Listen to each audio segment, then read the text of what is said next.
extremely easy to have one bit flipped in one certificate template, and then all of a sudden your entire network can be compromised.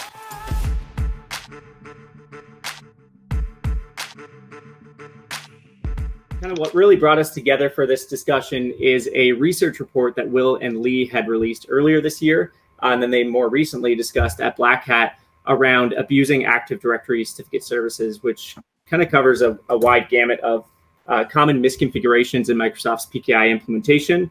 And I'm really excited about our panel today because, let's be honest, it's not every day you get a group of red teamers and threat hunters together with PKI experts in the same room, never mind a webinar. So I think we've got a great mix of perspectives from Will and Lee on the SpecterOps side, and then of course our very own Chris Hickman from Keyfactor.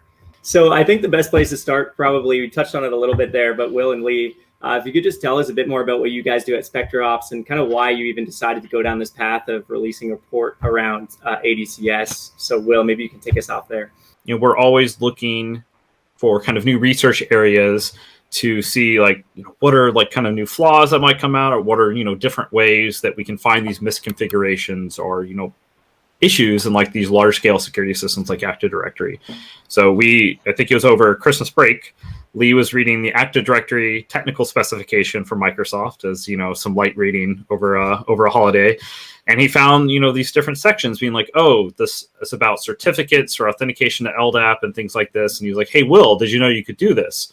And I was like, no, I didn't. And then we started going back and forth in kind of early January, started with a short blog post that then grew and grew and grew and grew into this 140-page white paper that eventually got released. So it just kind of snowballed from there because we were completely unfamiliar with Active Directory certificate services before starting in January. So it was very much like kind of, you know, digging up this kind of like treasure type of stuff or whatever. And we ran across, as a previous Keyfactor post that touched on some of these issues as well that we had cited. So, you know, we just kind of dove in and then tried to kind of synthesize, I think, everything that we had found into this like holistic security focused view from kind of an offensive defensive standpoint for ADCS. When we started researching it, we didn't know much about it or like how widespread it was, but we work with a lot of large customers, and in almost every environment we've found it. And so we're finding this really old technology that's in, you know, basically every network that we've looked at. And so for us as attackers, like that's definitely something interesting, because we're finding this technology that's used everywhere. It's key to like authentication of how the network is run. And so that means it's a ripe target for me as an attacker. And so like as we started diving into it, we realized, man, this is old. It's not very well understood. There's not a lot of, you know, security considerations around it. So as we dove into it, you know, this just fueled our research and kind of, you know, led to where we are today. Yeah, so maybe let's dig a little bit deeper. There's a lot that you could cover in the report. So maybe we can talk about just some of the key findings that you came across as you kind of dove in. You mentioned it started with the blog and evolved from there. Yeah. So if you can just touch on some of those key ones that you found. So everything really, it kind of spanned a wide range of what we call attacker tradecraft. So what's interesting with this research is that because ADCS is so expansive and so integrated in Active Directory, it wasn't just here's this one flaw. It wasn't just here's this one way to escalate. We kind of broke it into ways that people could steal certificates or maliciously enroll in certificates for the purposes of credential theft and machine persistence.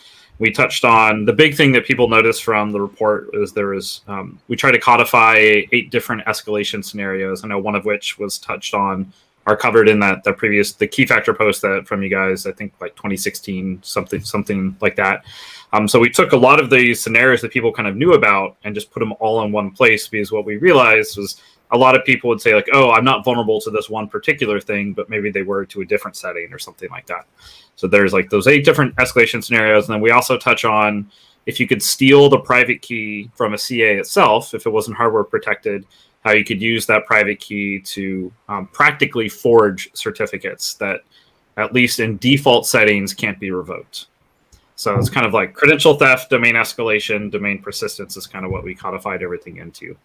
A lot of people have really focused on the domain escalation stuff lately. You know, I think a lot of people may have seen the Petit Patam, you know, attack in the last few weeks in the news. The root like vulnerability that's being abused in that is Active Directory certificate services, allowing a low, an unprivileged user to escalate to, domain admin or admin rights over the Windows network. And so that was just a portion of our research. There's so much more that can be done by abusing Active Directory certificate services. A big thing too that we like to emphasize is, we talk about the offensive side of this, but that's so that we can inform defenders ultimately. Like, the escalation stuff is important to look at, but beyond just that, looking at how an attacker can, obtain or persist in the network by using Active Directory certificate services. Like a good example of this is, typically most people are familiar with, you log into a Windows network using your username and password. When you have Active Directory certificate services, you can now log in a different way, and that's using a certificate. And so, and that's completely separate from your password. And so something we've seen a lot from network defenders is they don't actually know about this. And so in their incident response plans, like say somebody gets compromised, they don't realize that, an attacker may have obtained a certificate. And even if they, wipe the machine or they reset that compromised user's password, if I, the attacker, have that user or that computer certificate, I can still log on as that user or access that computer. And so this was just like a major blind spot on the detection and the incident response side of things. So that was another big motivation behind a lot of our research. And like one of the main points that came from our research is that beyond just, attacker trade or like the escalation, what else should defenders be aware of if Active Directory certificate services is enabled in their environment? People don't understand and grasp the security implications of all this. It is extremely easy to have one bit flipped in one certificate template, and then all of a sudden your entire network can be compromised. And what we've seen is just, from our side, we are very ignorant in Active Directory certificate services. We just didn't have familiarity with it. And from the security team specifically that we've talked to, we've seen that reflected as well, to where maybe the Active Directory teams or the PKI architects in an org would have, the knowledge for these types of things. But at least in some of the environments we've interacted with, there wasn't enough kind of cross-pollination between that and the security teams, to where the security teams would just say, they might not even know they're running Active Directory certificate services. We definitely had an environment that we compromised with this, and the point of contact said, like, we don't use ADCS. And we're like, well, you do. It's there because we compromise you with it.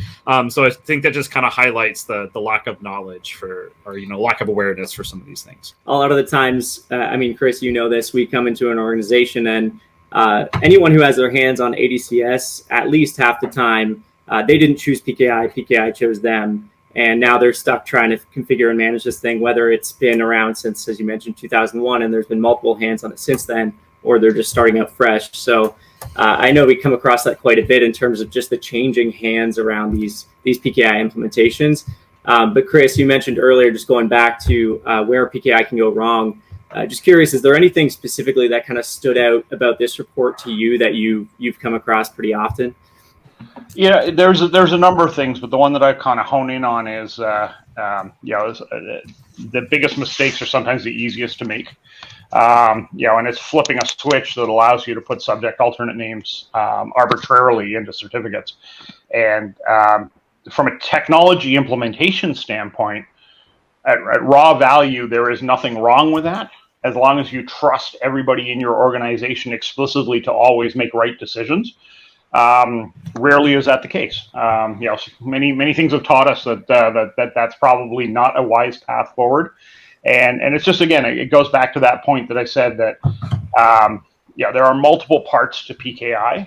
The CA is one of them. And in this particular case, the CA does not enforce any kind of policy around what can go into a certificate. And as a result, you can issue arbitrary credentials out of your own request, right? You can kind of embed whatever you want in there, and then you can use that as a tool to gain escalated privileges. So I can for all intents and purposes, represent anybody in the organization if I'm allowed to put my own subject alternate name in. And Windows will look at it and go, oh, well, you're Alice, but you're also Bob. And let's assume Alice has elevated credentials, and I am in fact Bob. All of a sudden, Windows looks at me differently and says, well, you could be either one of these. Which one do you want to be? Okay, you want to be Alice and have the elevated credentials. Let's move forward with that. And I think your research really does highlight some of the dangers and some of the ways you've been able to expose some of those configuration changes. And those configurations were done based on best practices at the time, but that time was, 20 years ago now. And to the point that's already been made, Active Directory certificate services has not necessarily moved at the same speed or with the same kind of security alacrity as some of the other servers products have.